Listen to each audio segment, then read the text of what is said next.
Hello, folks, and welcome to our panel on deploying cloud-native 5G SA cores, the roadmap to unlocking the full capabilities and enabling sustainable 6G evolution.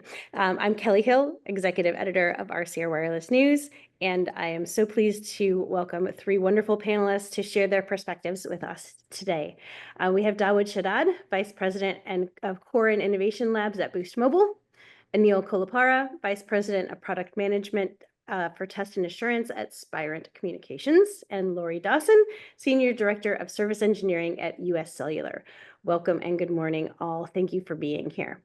To our audience, please submit your questions through the user interface, and we will get to as many of them as we can. I'm going to go ahead and start us off with some data points and a question resulting from that. So from the GSA, as of April of this year, 73 operators have deployed or soft launched 5G standalone. From Analysis Mason, they see 10 5G SA launches in 2024, 14 in 2023, and 18 in 2022. So maybe we can start with some perspective on this trend and sort of where we see ourselves in the context of launches. I think generally this is maybe not where people expected the industry to be if we were to have had this discussion 5 years ago. So why do you think things have sort of played out the way that they have in terms of 5G standalone progress and launches? Is it a reflection of sort of the technical complexity? Is it a reflection of sort of a lack of relevant use cases or CapEx constraints? Let's see which one of you would like to jump on that first. I don't mind going first. Please go ahead. Yeah, so thank you. So great question to start off with. You're right. All right, the numbers do paint a very clear picture. The adoption of 5G standalone has been more gradual than most would have anticipated about 5 years back, right? So what are the reasons for it? I believe there's not a single reason, but there's multiple reasons that led to this. The first one being 5G standalone is a more fundamental shift. It's more radical in nature, unlike the previous migrations, for example, from 3G to 4G. It's also the first major step that the industry took to try and marry the two different worlds, the web scale and IT methodologies, along with the established 3GPP framework. Again, this ambition to bridge these two different worlds definitely has introduced complexities in a steeper learning curve for many operators, right? The second one that I believe is kind of related, but there was also a major technology transition that was happening concurrently in parallel. We talk about the cloud infrastructures. Just a few years ago, NFV and virtualization was introduced, had a pretty short shelf life, and then all of a sudden everybody's starting to talk about containers and Kubernetes and containerization. So this happened in lockstep with the emergence of 5G SA. So obviously many service providers, they just completed their migrations to the NFV and virtual machines. A transition to 5G SA along with changing the cloud probably was disruptive for many of the operators, resulting in a slowdown. The third one is, again, there wasn't a single path prescribed towards 5G SA. We had the 5G NSA, which most brownfield operators took. Then there was also a variety of options that were put on the table. Option 1, 7, all these different things. Each of these come with their own pluses and minuses. And again, they probably resulted in some sort of a pause where the operators were like, which one is the best for our network?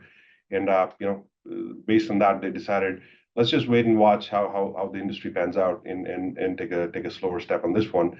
And lastly, but not the least, COVID-19 disruption. I don't think we can discount that one. That happened in 2020, 2021, just as 5G SA was starting to get introduced. So I believe, in my mind, these are the major reasons that led to a slowdown in the adoption of 5G SA up until this point. Okay.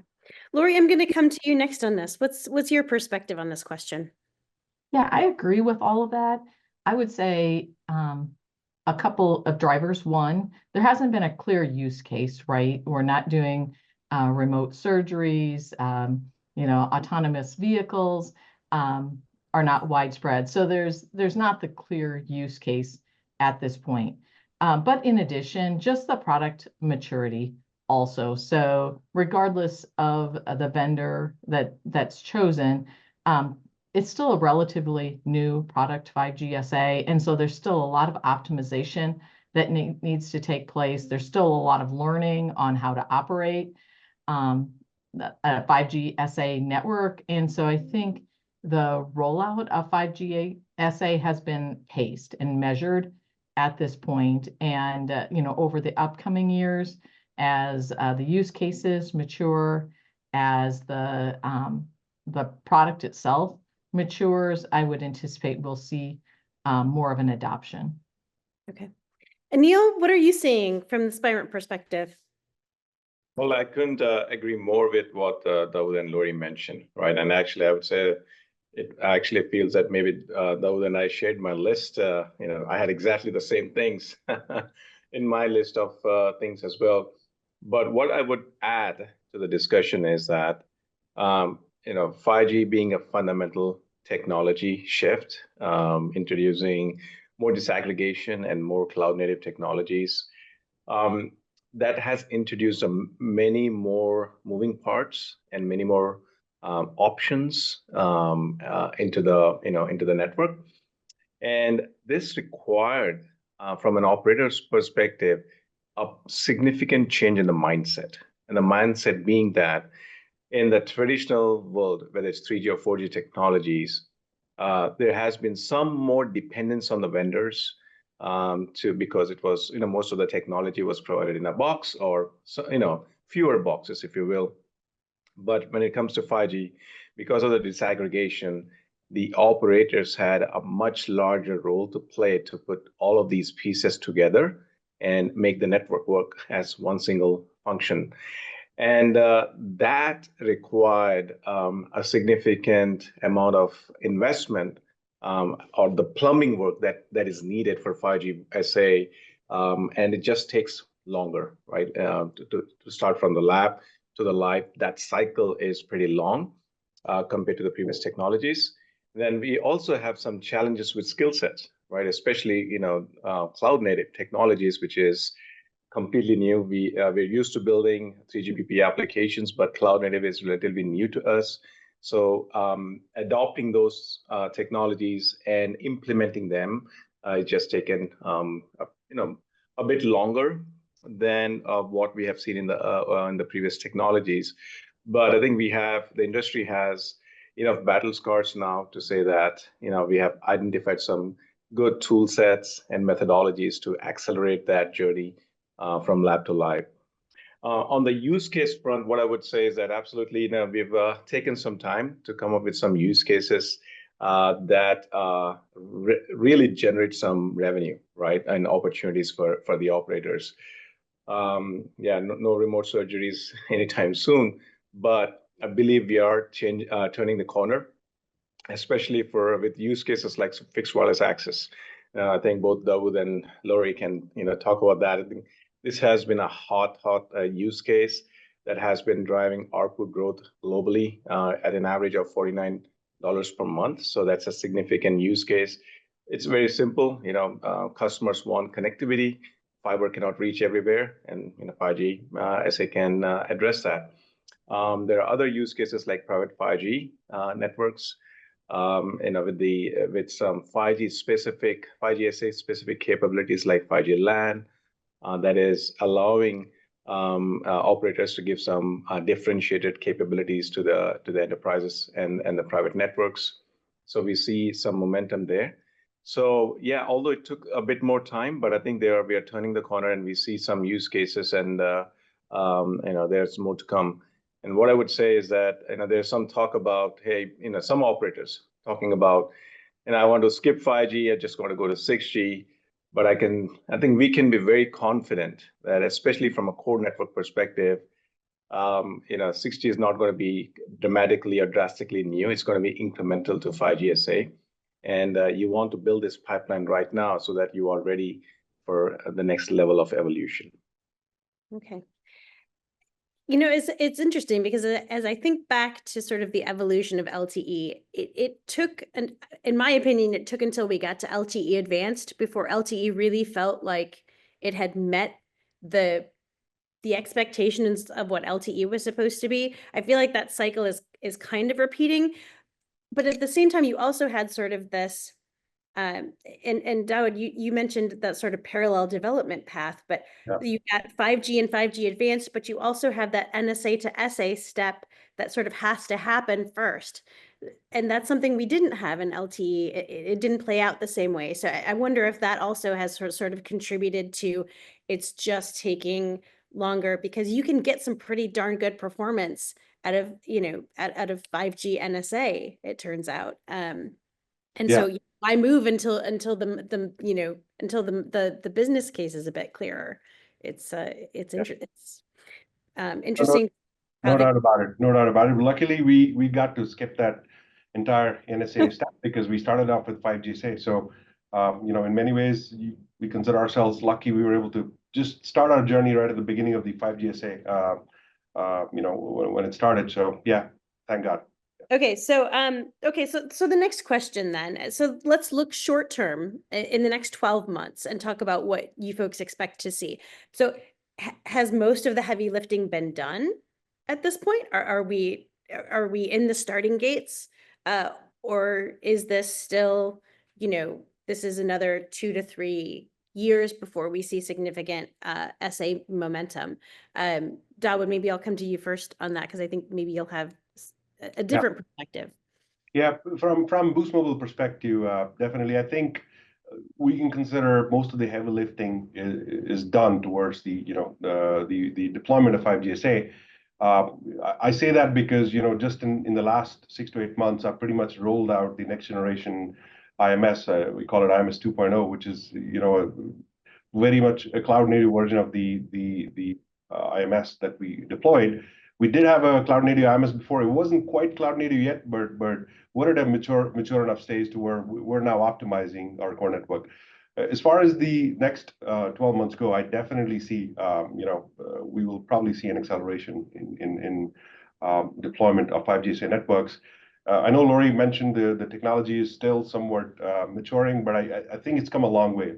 We started seeing the 5GSA, especially the core, 5 years ago. We've seen quite a bit of maturation in terms of where the vendors have come in. A lot of stable and robust solutions coming from the vendors. Again, a lot of operators have gained enough knowledge from the early trials and deployments. So that maturity is really crucial for wider network deployments. The other reason I'm pretty optimistic about 5GSA picking up is the legacy operators are finally starting to shut down 2G, 3G networks. I believe in the US it's already happened. But again, when did it happen? It happened sometime around last year. If you go back to the original timelines, these networks were supposed to shut down somewhere around 2018, 2020. So again, there's been a delay in shutting the 2G, 3G networks. That's critical for the legacy operators because it frees up, valuable spectrum, the CapEx, OpEx, allows the operators to redirect all of that effort and investment towards the 5GSA. The device ecosystem is, again, significantly mature. I mean, I remember when we first launched, we're looking for what device supports 5GSA was barely a couple, 2, 3 that we could come up with that were supporting 5GSA. But right now, at this stage, we're seeing a pretty healthy and growing ecosystem of 5GSA compatible smartphones, CPEs, IoT modules. And again, I think these are all fundamental requirements for mass market adoption. And finally, the emergence of use cases, while it's not where we want it to be, but you definitely see announcements happening related to network slicing. All the operators are making announcements related to this one. FWA is another big one, RedCap.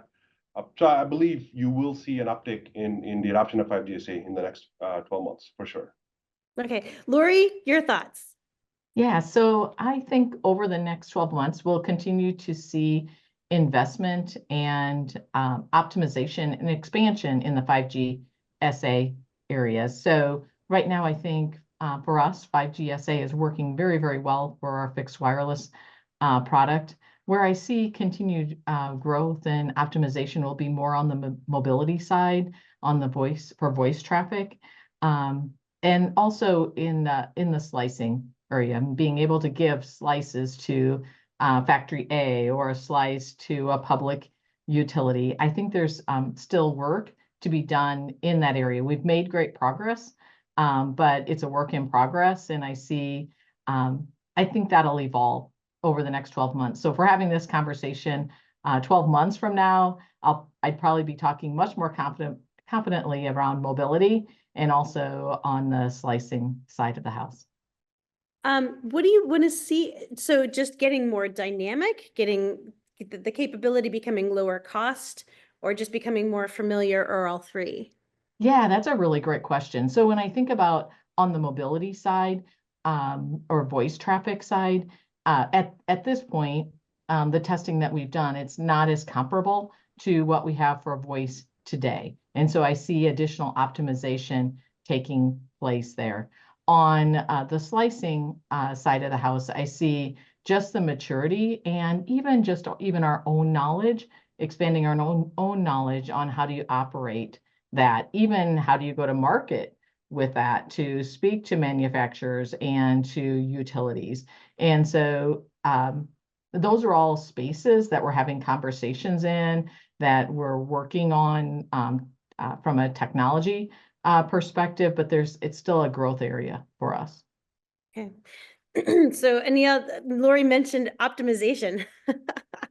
And obviously that that becomes a real area of focus and interest. But what do you expect to see in the next 12 months in terms of development? Yeah, luckily we get to sit in the front row of this, working with a global set of operators. So the number you mentioned, the start of the call, that's 79 or 78 operators, but I can say for a fact that at least 50% or more operators are actually actively working on 5G as we speak, right? So it's a matter of launching that network. It just takes time, but I do see a significant number increase in 5G SA launches. And yeah, the use cases, fixed wireless access, as I said, this has been a global use case across the regions that is promising some revenues and private networks. And slicing is a big part of the private networks, whether it is providing security, whether it's providing differentiated services, low latencies and things like that. We've seen some announcements even in the US around slicing for emergency services, I think across all the service providers. So there is definitely some of the capabilities and the differentiation that slicing brings to the table. As it's been there's an opportunity to monetize that. In terms of what I would say is that still more work that needs to be done is that, yeah, you launched the network, it's not done, right? Because 5G SA is changing so fast because of this. There's so many moving parts in it. I believe there is some work that needs to be done to make sure that we are ready for those kind of rapid changes that's going to be thrown at the network.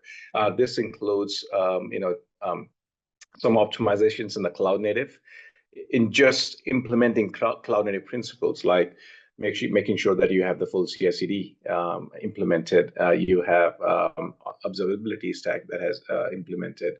So making sure that you are implementing these technologies and these kind of methodologies to make sure you are on top of this even after you launch the network. Okay.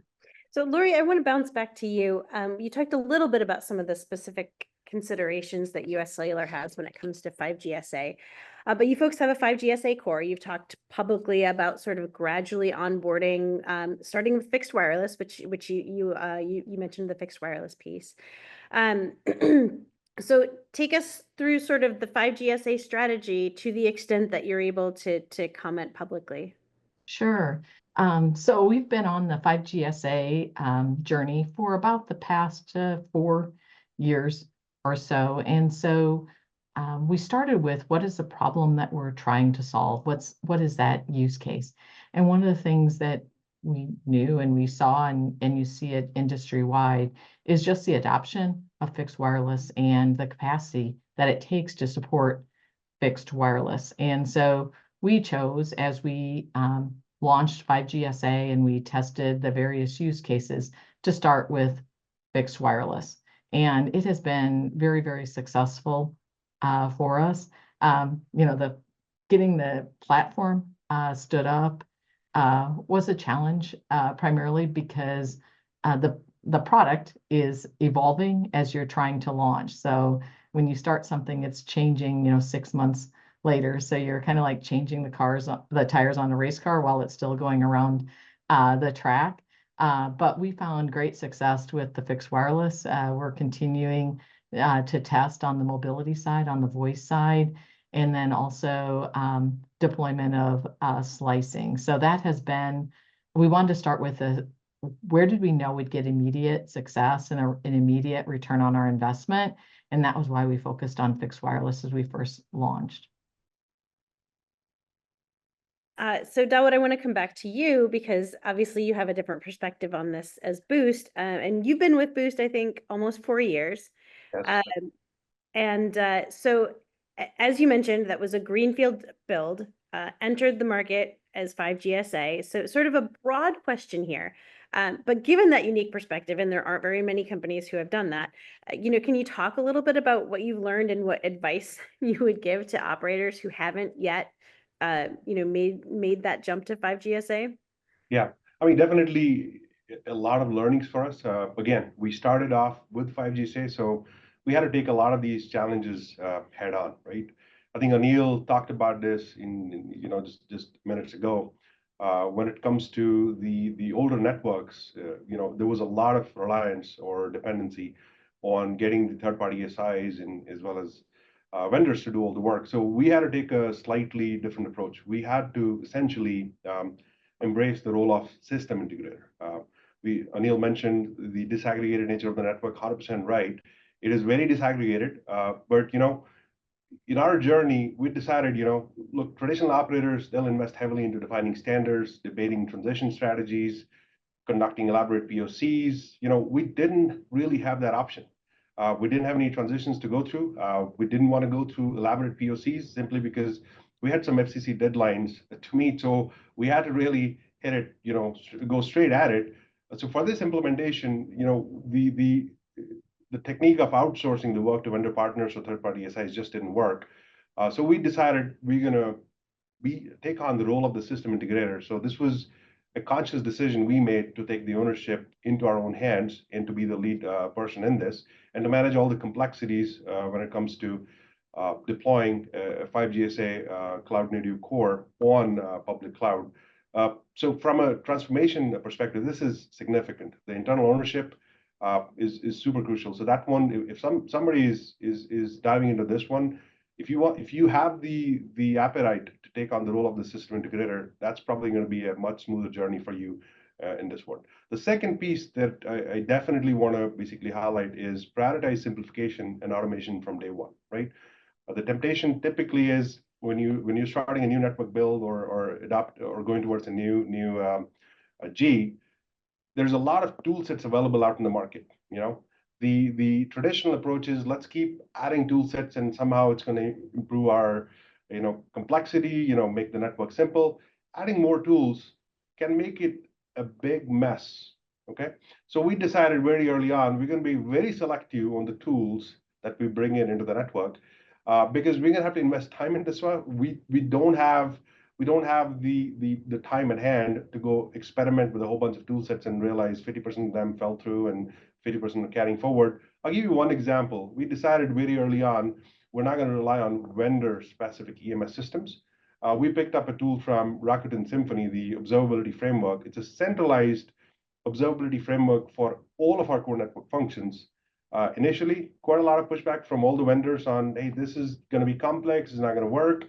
But we worked with the large vendors, the Nokias of the world, the Oracle, the Mavenairs of the world, to go integrate all of the products into this centralized single pane of glass for our FM, PM, configuration management, all of these functions. And my God, I cannot tell you how important that in itself has been because we're no longer dealing with multiple EMS systems, the migration path of those multiple EMS systems, how they all converge. We have a single pane of glass for our entire core network. So again, think about automation, think about simplifying the network. 5G SA is complex in itself. Let's not make it more complicated by introducing tool sets that are not necessary. Okay. Well, Anil, I will say that one of the things I hear frequently from Spirent is talking about simplicity and automation. So I'm going to ask you a little bit of a broader question though, because if I think about sort of the industry conversation about 5G and 5G SA specifically, you know, there's a lot of discourse that says, okay, this is when we get to the real 5G. So, but if this is the real 5G, you know, and we've talked about this a little bit, but, you know, I'm curious about your perspective about why operators haven't embraced it in the same way as 5G, sort of the baseline. You know, because from the outside in, it either doesn't pass the cost benefit analysis. It provides features that customers, you know, may not be willing to pay for, you know, or both. You know, what are your thoughts on sort of that adoption / challenges / you know, I guess just I mean, this is sort of a business case question, but there's also like there's a technical underpinning there. Yeah, and you know, there are definitely two of these aspects, right? There's a technical aspect to it, and there's a business aspect to it. I think from a business aspect, we see, you know, announcements across the world in terms of how 5G SA is enabling the operators and to enter into new markets, you know, increase their ARPU and things like that. And at that, we will continue to see momentum in that space. But I do feel, again, it goes back to the technical challenges in terms of that mindset adoption, right? Like Dawood mentioned again, you have to somewhere take on the role of an SI, because now you said you want choice, right? I want to be able to pick specialized vendors for my CNFs, for my messaging, for my cloud. Then I need to own the responsibility to put all of this together, right? So, and that mindset is just, it takes time, because we're talking about decades of mindset of relying more heavily on the supply chain. That mindset change, it takes time. And then we talked about the cloud native itself. That's a complicated piece of technology. Even, you know, in the initial phases of 5G SA, you know, we had some of the CNFs were actually VNFs in containers, or the CNFs were not completely implemented. We had CNFs in the form of they were provided with just vendor-provided cloud native stack. So all of these different variations created fragmentation, kind of, you know, causing some delays in terms of accepting. But I think we see a significant momentum in that space, which is we see all these vendors now employing you know, pure cloud native strategies. And we see examples, and especially in the case of Boost Mobile, you know, the traditional vendors now operating in the cloud, the public cloud environment. So I think there's progress being made. It's going to help. But I think some of these initial challenges, I would say, contributed to that. And then one more thing I want to add is that 5G SA, even if you take the cloud native part aspect aside, is inherently much larger in terms of the number of elements you have in the network, the number of procedures you have, and the number of use cases, and that to diverse set of use cases. So all of this, combined with the fact that you have cloud native technology, and combined with the fact that all of these things are being changed very rapidly. Lori touched upon it, right? It's like, you know, you change the tires while you're racing. So this is happening quite significantly. So building that automation from the start is part of that plumbing that you need to think about. And all of these aspects, basically, it's just taking time for operators to get to the end of it. But I think, again, you know, we have learned quite a bit from the experiences. There are some proven methodologies and, you know, and capabilities that would help accelerate this life cycle. Okay, great. Actually, I want to follow up. I'm going to piggyback on that, on some of the points you made, Anil, and I'm going to go back to Lori with sort of a question about changing vendor dynamics, because I think that is an interesting point to get into. So we've already sort of established that there are a number of concurrent transformations that are happening. You know, and obviously operators may choose to participate in some of those, you know, multiples of those, you know, but not necessarily all of them at the same time.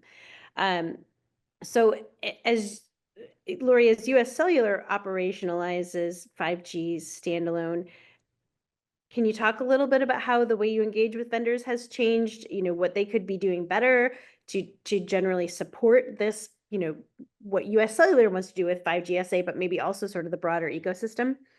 Sure. And before I talk about what our vendors could be doing better, I'm going to talk about a step we took, because a 5G SA is a fundamental shift from just telecom engineering to more of an IP-based protocol.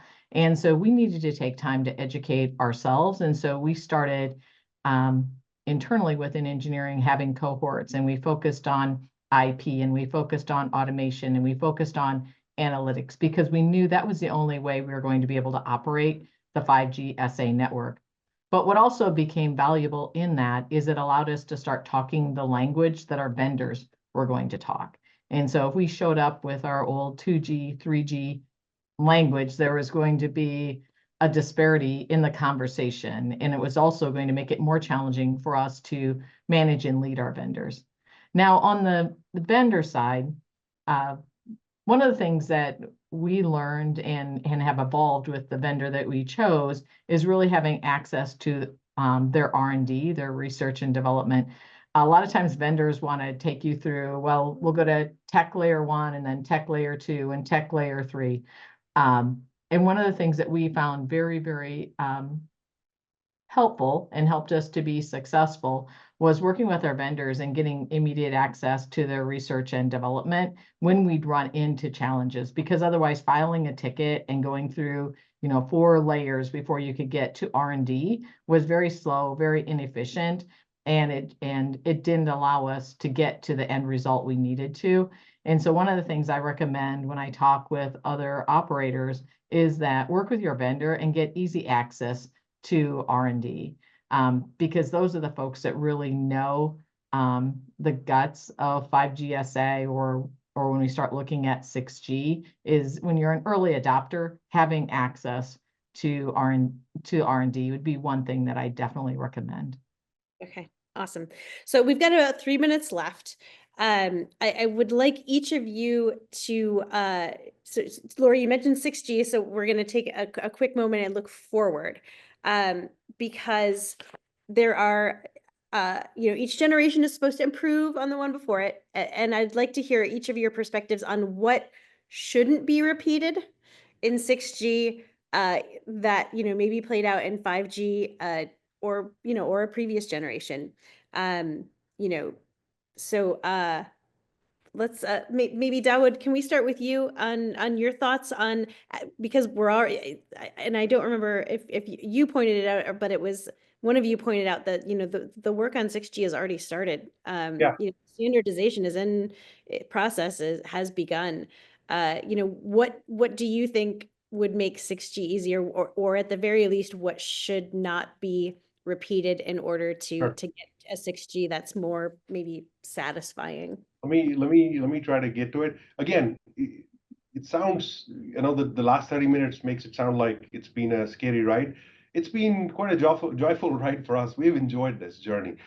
Frankly speaking, we probably did not have a choice. But I'll tell you this, we were the first operator in the world to do 911 emergency calling certified on 5G SA network. Okay, this is, that's a big feat. We were the first ones to get this to work with the iPhone, more than a couple of years back in the iPhone 15 timeframe, again, because we didn't have a 4G network to rely on. So don't be scared of the technology. As far as, it's not going to get there in terms of performance. Last week, we announced, we are ranked #1 in 15 major US cities in terms of 5G network reliability, 5G network quality.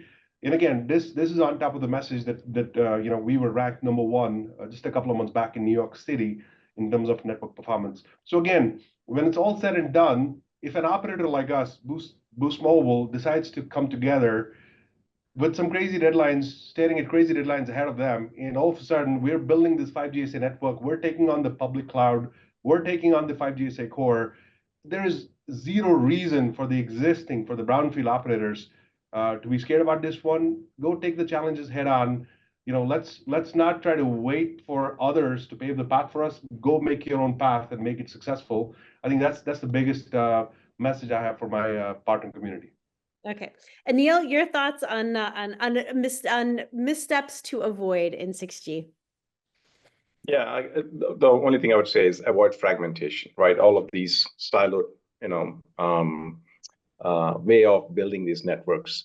And I want to give this analogy from hyperscalers, right? Just look at what's happened with AI and the fact that hyperscalers were able to launch new AI-based services on their cloud platform within months just shows that how well they have built their cloud platforms that are extensible. And then when something new comes up, they can quickly launch services. So I'd like the industry to think about especially the core network, right, as a platform that you're building in an agile and extensible fashion that would allow you to experiment, certain use cases. And if you think that you're able to monetize them quickly, you can scale them, right? So think of this as a platform aspect, which has the platform capabilities of automation, observability, everything built in. I think that will make sure that you're building something that's going to last for a very, very long time, maybe even through G's, right? So that's what I would say as a way to approach from a 6G perspective. Okay, flexibility. Lori, your thoughts on things you would like to not see repeated in 6G? Yeah, I think what I would do is, and I'll piggyback off what Anil said, and that is I'd pick a use case, pick one use case or two use cases and roll with that. Don't try to solve for everything. There's always a lot of learning when you change out technologies, and that's the fun part, but it can be overwhelming when you try to eat the entire elephant. So pick one or two and move forward with that. All right. Well, on that positive note, we're going to end this session, and folks, go ahead and head back to your menu so that you can join us for the next one. Thank you all so much. Thank you, Kelly.